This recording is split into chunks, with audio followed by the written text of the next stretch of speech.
Hey everybody, it's Mr. Orm again.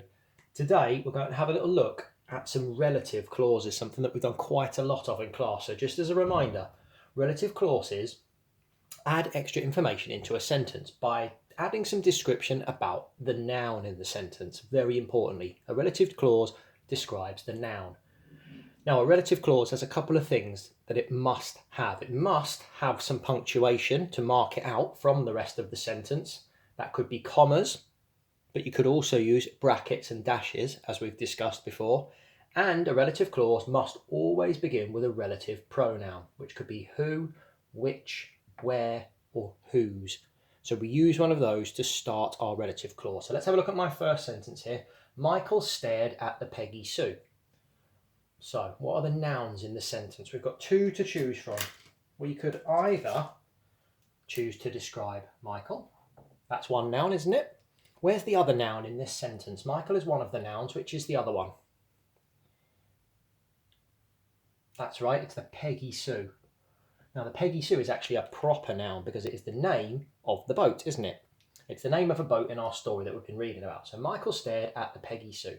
So I think for this sentence, I'm going to add some description about Michael, about this first noun. So my relative clause needs to go into this sentence somewhere. Where does it need to go? Have a little think. Whereabouts in my sentence would my relative clause go? Which words would I slot it in between? That's right, it would just go between Michael and stared. So my relative clause is going to go in that little gap, isn't it, to extend our sentence. So have a think, what sort of description could I put for Michael? So Michael stared at the Peggy Sue. What could I say about Michael? Okay, well, here's what I'm going to have. Here's the relative clause I'm going to pop in. I'm going to start with my comma to demarcate it from the rest of the sentence. So Michael, I'm going to say, who felt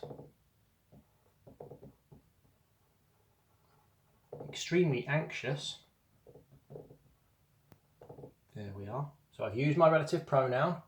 I've given a bit of description about Michael. I've said he felt extremely anxious, and because I began with a comma, I need to end with one. So my new sentence would now say, Michael, who felt extremely anxious, stared at the Peggy Sue. So I've added some information in the form of a relative clause about the noun Michael.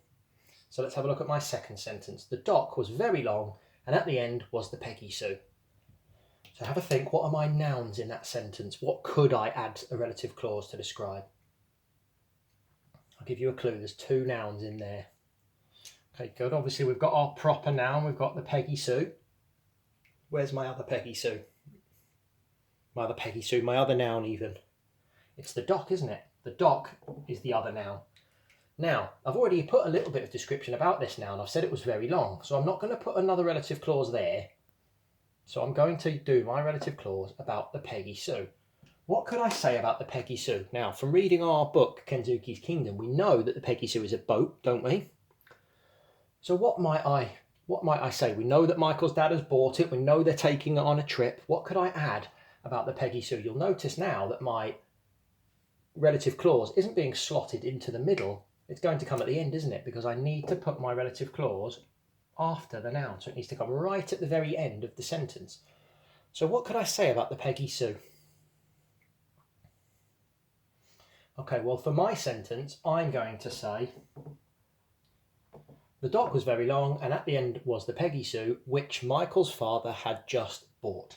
So I'll start with my comma again, although I could use a bracket or a dash, couldn't I? But I'm going to use commas. Which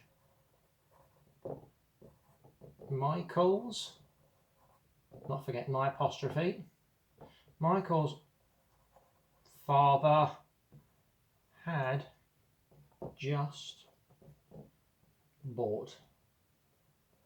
Running out of a little bit of space. Now, because I've put my relative clause at the end of the sentence, what do I have to think about with my punctuation here? With our first one, because we slotted it into the middle of the sentence, we needed two commas to mark it out. But now because I'm putting it at the end, what do I need here? Do I need my second comma? No, that's right. Because it's coming at the end of the sentence, I simply need to finish with a full stop. So there we go. The dock was very long, and at the end was the Peggy Sue, which Michael's father had just bought. So there's our two sentences with our relative clauses. So remember, relative clause always has some punctuation to demarcate it from the rest of the sentence, whether that's a commas, brackets, or dashes. It always begins with a relative pronoun, who, which, where, or whose, and it always describes one of the nouns in the sentence. So in this first one, we describe Michael and put some extra information there, a relative clause, and in the second sentence, we describe the Peggy Sue. Okay, so there you go. And there's a little bit of a reminder and a bit of a think about relative clauses. Okay, I'll see you again soon.